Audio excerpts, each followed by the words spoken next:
অসংখ্য ধন্যবাদ আপনাদের প্রশ্নের জন্য এবং মূল্যবান মন্তব্যের জন্য। আপনারা দেখছেন ফুটবল শো এর দ্য অ্যাডেড টাইম। নাবিল খান, কেমন আছেন? আলহামদুলিল্লাহ, ভালো আছি। কেমন দিনকাল কেমন যাচ্ছে?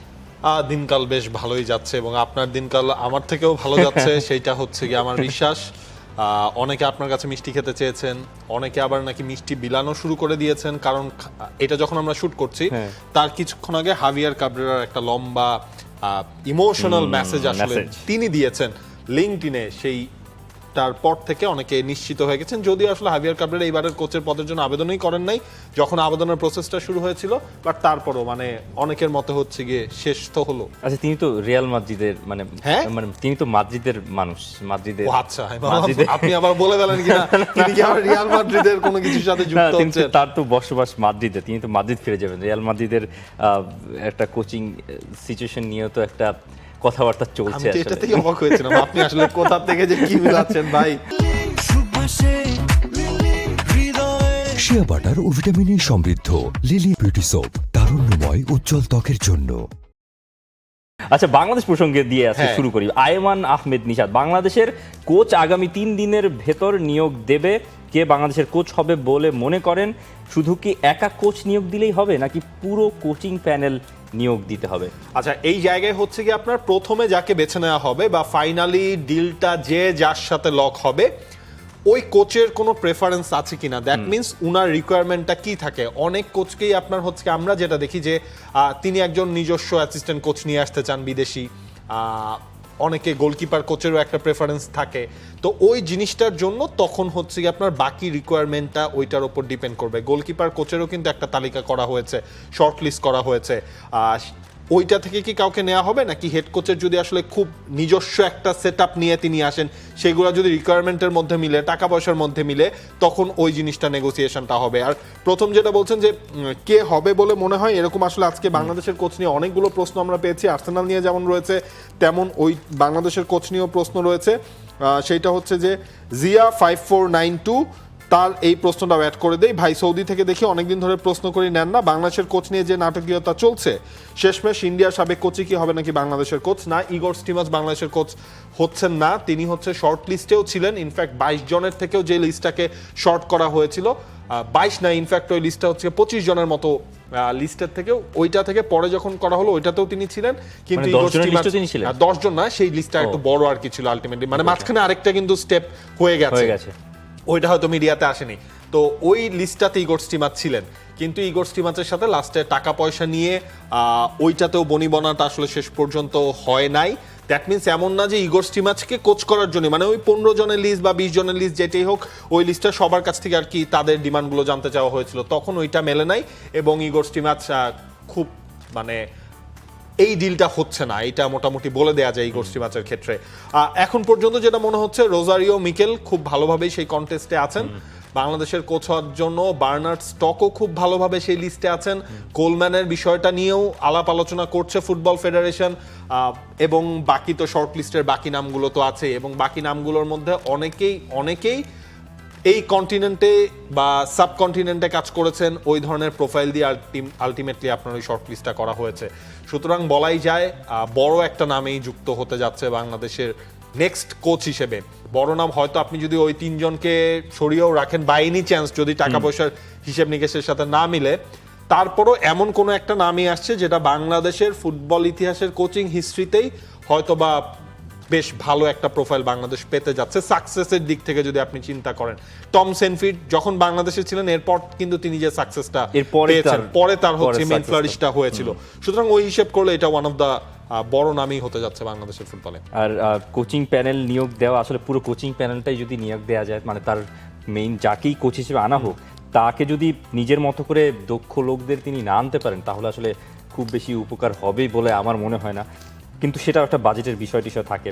আমি চাই আসলে যে আসবে আলটিমেটলি বাংলাদেশের কোচ হিসেবে, তিনি যেন বাংলাদেশকে ওন করেন, তিনি যেন বাংলাদেশের ঘরোয়া লিগের ম্যাচগুলো দেখতে যান, ইম্পর্টেন্ট ম্যাচগুলো হোক বা লোয়ার মানে টিয়ারে যারা নিচের দিকে থাকবে 9, 10 বা 8, 9 তাদের ম্যাচ দেখতে যান, মাঠে যেন তিনি থাকেন, তারপর ম্যাচ শেষে যেন তিনি প্লেয়ারদের সঙ্গে কথা বলেন, বা একটা ভালো ধরনের একটা কমিউনিকেশন চ্যানেল খুব দরকার।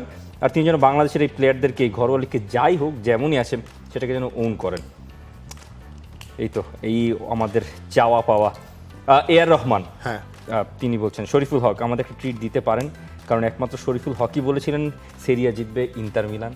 একটা ট্রিট অবশ্য আপনিও দিতে পারেন, কারণ তিনি তো প্রেডিকশন করে দিয়েছেন, সেই ট্রিটটা তো আপনিও দিতে পারেন। শরীফুল হককে কেন দিতে হবে? শরীফুল হক ভাই আপনি যদি আমি কি ইন্টার মিলান দিছিলাম না নাপোলি দিছিলাম আমরা এই মুহূর্তে আসলে আপনি দেন না ইন্টার মিলান। সিরিয়াটা আমাদের আসলে খুব কম কভার করা, এটা হ্যাঁ। আমাদের মনে করেন সময় স্বল্পতা বলতে পারেন, অন্যান্য ব্যস্ততা বলতে পারেন, সেটার জন্য আসলে আমরা ক্ষমা প্রার্থী, এটাও আমরা জানিয়ে রাখলাম। আর শরীফুল হকের এই প্রেডিকশন তো পুরোপুরি মিলে গেছে। শরীফুল হক ভাই আপনি চাইলে আমাদের ট্রিট দিতে পারেন আলাদা করে, আমরা আছি। আপনি ট্রিট দিবেন কবে বলেন? সুমিত কুমার বাউল তিনি জানতে চেয়েছেন তৌসিফ ভাই মিষ্টি খাওয়াতে হবে কিন্তু। আচ্ছা অবশ্যই। মিষ্টি কেন? খালি মিষ্টি কেন? আমি হচ্ছে যদি আর্সেনাল চ্যাম্পিয়ন হয়, মানে কোথায়? মানে প্রিমিয়ার প্রিমিয়ার লিগ? লিগে, না চ্যাম্পিয়ন্স লিগ আমি আশাই করছি না, কারণ আচ্ছা। চ্যাম্পিয়ন্স লিগে যদি ফাইনাল পর্যন্ত যায় আর আর্সেনাল, তাও ফাইনাল জেতা সম্ভব না আসলে আর্সেনালের পক্ষে। যাই হোক, সে আলাদা কথা। যদি আর্সেনাল প্রিমিয়ার লিগও যেতে, তাহলে আমি হচ্ছে বাসা থেকে বিরিয়ানি নিয়ে আসবো। যদি সম্ভব হয় আমরা 4 জনই থাকবো, বিরিয়ানি খাবো, মিষ্টি খাবো, সব খাবো, মানে অন মি। তাহলে আমি প্লিজ আনবো। একটু ভালো মন্দ খাওয়ার জন্য হলেও আর্সেনাল তোমরা চ্যাম্পিয়ন হয়ে যাও প্রিমিয়ার লিগে, এইটাই আসলে চাই।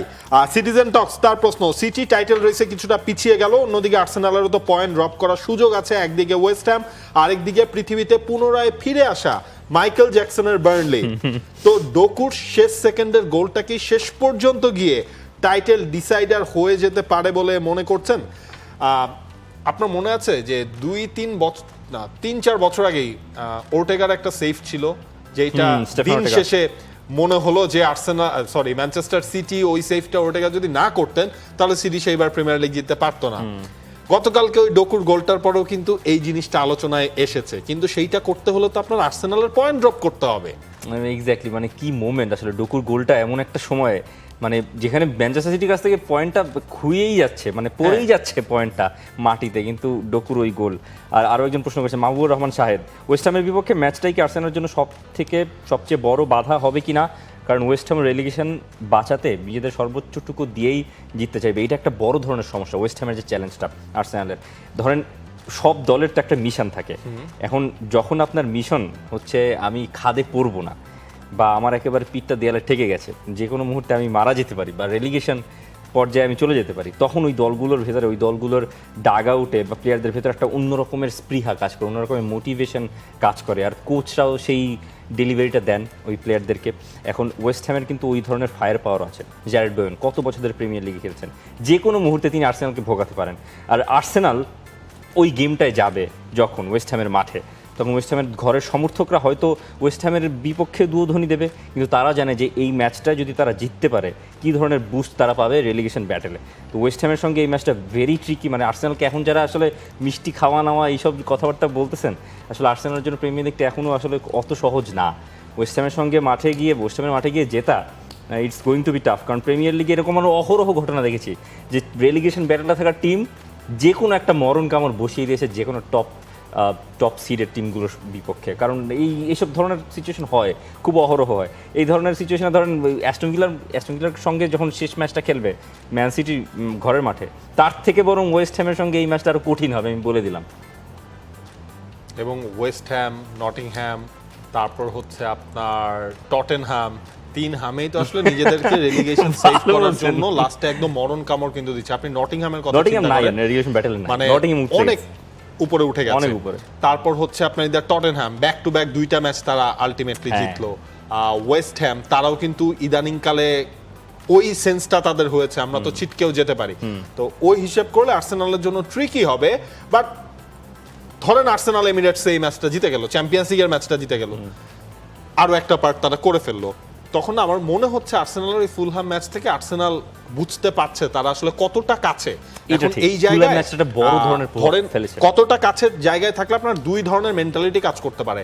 এক হচ্ছে ভয় কাজ করতে পারে, আর 2 হচ্ছে কি আপনার ওই জিনিসটাকে মানে ছিনিয়ে নেয়ার একটা অ্যাগ্রেশন থাকতে পারে। আমার মনে হয় আর্সেনালের ওই লাস্ট ম্যাচ থেকে ওই অ্যাগ্রেশনটা তাদের রয়েছে যে না, এটা আমরা ছিনিয়ে নিব। সো এই আর্সেনাল আবার ডেঞ্জারাস যে কারোর কাছেই হয়ে যেতে পারে। ভালো বলেছেন রাফিউল ইসলাম। নাবিল ভাই, চ্যাম্পিয়ন্স লিগের দ্বিতীয় লেগের পিএসজি বনাম বায়ার্ন মিউনিখ ম্যাচে যেহেতু হাকিমি থাকবে না, সেহেতু লুইস দিয়াজ কি ঠিকঠাক আটকে রাখতে পারবে তো পিএসজির ডিফেন্স লাইন, বা এই ম্যাচে লুইস দিয়াজ কি একটু বেশি ফ্রি হয়ে খেলতে পারবে? মানে কত বড় এইটা ধরেন হচ্ছে কি একটা প্রভাব ভাইটাল হতে পারে। ফ্যাক্টর এই ম্যাচে আসলে থাকবে বা আপনি বলছিলেন অনেক main সময় show-তেও। থাকে না যে ম্যাচের ইকুয়েশন পাল্টে দেওয়ার মতো একটা জায়গা কিন্তু এটা হতে পারে। হাকিমি থাকার পরও লুইস দিয়াজ কি করেছে সেটা আমরা ফার্স্ট লেগটাই দেখেছি। অবশ্যই। হাকিমি বেশ ভালোভাবে তাকে যতক্ষণ সম্ভব আটকে রেখেছে, কিন্তু একটা ফ্র্যাকশন অফ সেকেন্ডে লুইস দিয়াজ ম্যাচটাকে ঘুরিয়ে দিতে পারে। এই জায়গায় আবার যদি জায়ের এমেরিকে খেলানো হয়, জায়ের এমেরির সেই কন্ট্রিবিউশনটা কি থাকবে? জায়ের এমেরি কি দেখেন ওই জায়গাটার মধ্যে হচ্ছে গিয়ে আপনার ডেম্বেলের সাথে যেই কানেকশনটা হাকিমির ছিল, ওভারল্যাপ আন্ডারল্যাপ করে নেমে আসা, তার ওই সাপ্লাইগুলো দেয়া, ওই জায়গাটায় হয়তো পিএসজি একটু ভুগবে। বাট আমার মনে হয় ডিফেন্ডিং পার্সপেক্টিভ থেকে এইটা একটা চ্যালেঞ্জ হবে পিএসজি, লুইস দিয়াজকে অন্তত ওই ফ্ল্যাঙ্কে আটকে রাখা। আর হাকিমি মানে না থাকাটা আসলে পিএসজির অ্যাটাকিং লাইনের জন্য একটা হ্যাঁ। বড় ধাক্কা। তিনি অ্যাটাকে অনেক বড় কন্ট্রিবিউট করেন সময় সময় যখন রানগুলো নেন। কিন্তু এদিকে আরও আসলে প্লেয়ার আছে, খালি যে লুইস দিয়াজ এমন না, মিকেল অলিজে, হ্যারি কেইন, এরা সবাই আসলে নিজেদেরকে বিগ স্টেজে, মানে চ্যাম্পিয়ন্স লিগ তো কখনো জেতা হয় নাই হ্যারি কেইনের। হ্যারি কেইন তো এই বায়ার্ন মিউনিখে আসার মানে আগ পর্যন্ত তার তো জীবনে ট্রফির যে চোখই তো তিনি, ট্রফির মুখই তো তিনি দেখেন না, নাই। এখানে আবার বলতে পারেন ট্রফি তো তিনি জিতছেন না, থালা জিতছেন। আচ্ছা যাই হোক, মানে জোকস আপার, কিন্তু ওই যে মানে এরাও কিন্তু আসলে বিগ স্টেজে নিজেদের প্রমাণ করার জন্য একেবারে মানে নিজেদের ফর্মের পিকে আছেন। আমার মনে হয় না হ্যারি কেইন তার জীবদ্দশায় তার পুরো ক্যারিয়ারে এমন ফর্মে কখনো ছিলেন, মানে এমন কোন একটা গেমে তিনি এত প্রভাব রাখতেন কোনো একটা সময়। হ্যারি কেইন মানে ইজ অন ডিফারেন্ট লেভেল, মানে আমার মনে হয় ক্যারিয়ারের এই সময় এসে তিনি তার পিকে, মিকেল অলিজে তার ক্যারিয়ারের পিকে, মানে এর থেকে বড় পিক আর হবে না। মানে বায়ার্ন মিউনিখের সঙ্গে আসলে ওই ম্যাচটা পিএসজির মানে 11 জনের থেকেও বেশি কিছু দরকার হবে আসলে, 11 জনের 22 জন হয়ে যেতে হবে, নাহলে আসলে সম্ভব না। বায়ার্ন মিউনিখ এতই ভালো টিম। লর্ড আইজান 86 তার প্রশ্ন, এই মোমেন্টে এসে এখন আফসোস হচ্ছে কিনা যে ম্যানচেস্টার ইউনাইটেড যদি এইভাবে খেলতে থাকতো তাহলে আজকে তারা টাইটেলের দাবিদার হতে পারতো। ভাই এই যে এইটা না ধরেন আমাদের সবার সমস্যা, হ্যাঁ, যখন আমরা পেতে থাকি তখন ওই আফসোসটাই করি, তখন আমরা ওইটা মনে করি না এই ম্যানচেস্টার ইউনাইটেড তারা মানে কি কনফারেন্স লিগেও না থাকতে পারতো, তারা তো এবার চ্যাম্পিয়ন্স লিগে কোয়ালিফাই করেছে। ওইটা যদি না হতো আপনি চিন্তা করেন এমন একটা ক্রাইসিস মোমেন্ট, ইনফ্যাক্ট তো রেলিগেশন নিয়ে আলোচনাও শুরু হয়ে যাচ্ছিল ম্যানচেস্টার ইউনাইটেডের এই সিজনেই, তাদের যে স্টার্টিং এর করুণ বেহাল যেই দশাটা ছিল। সুতরাং ওইটা মানে সবসময় আফসোস না করে মাঝে মাঝে চিন্তা করেন আল্লাহ কত বড় বিপদ থেকে হচ্ছে গিয়ে ম্যানচেস্টার ইউনাইটেডকে বাঁচাইছে। গত সিজনে ম্যানচেস্টার ইউনাইটেড কই ছিল, 16 নম্বরে ফিনিশ করেছে। মানে আমরা তো একসময় বলছিলাম যে রেলিগেশনের যে গুলিটা ম্যানচেস্টার ইউনাইটেডের কানের পাশ দিয়ে চলে গেছে আর কি। টটেনহামও তো আরও বাজে অবস্থানে 17 নম্বরে ছিল। এখন ম্যানচেস্টার ইউনাইটেডের মতো গ্লোরিয়াস ক্লাব, এত big club, sir Alex Ferguson যতবার আসেন ওই ডাগ আউটে, ওল্ড ট্রাফোর্ডে খেলা দেখতে আসেন, তিনি কত হতাশা নিয়ে, কত কষ্ট নিয়ে মাঠ ছাড়েন। তিনি তো ভদ্রলোক তো এই ম্যাচের আগে হসপিটালেও ছিলেন। যাই হোক, কিন্তু ওই ম্যানচেস্টার ইউনাইটেডের এই উত্থানটা আসলে মাইকেল ক্যারিকের হাত ধরে, এটা ইটস এ বিগ থিং। আসলে এই পজিটিভ দিকেই তাকানো উচিত, আই থিঙ্ক। আর চ্যাম্পিয়ন্স লিগের অ্যানথেমটা বাজবে ওল্ড ট্রাফোর্ডে। Old Trafford is back in Champions League, এটা একটা ভালো খবর। একটা প্রশ্ন ছিল, প্রশ্নটা নিতে ভুলে গেছি। যাই হোক, মুভিং অন। শাহিনুদ্দিন, জও পেদ্রোর গোলটা কেমন দেখলেন? বিশ্বকাপের আগে ব্রাজিলিয়ানদের পারফরমেন্স কেমন দেখলেন? যেমন Cunha, Richarlison, Casemiro, Wesley, Igor Thiago, Igor Jesus, Vini.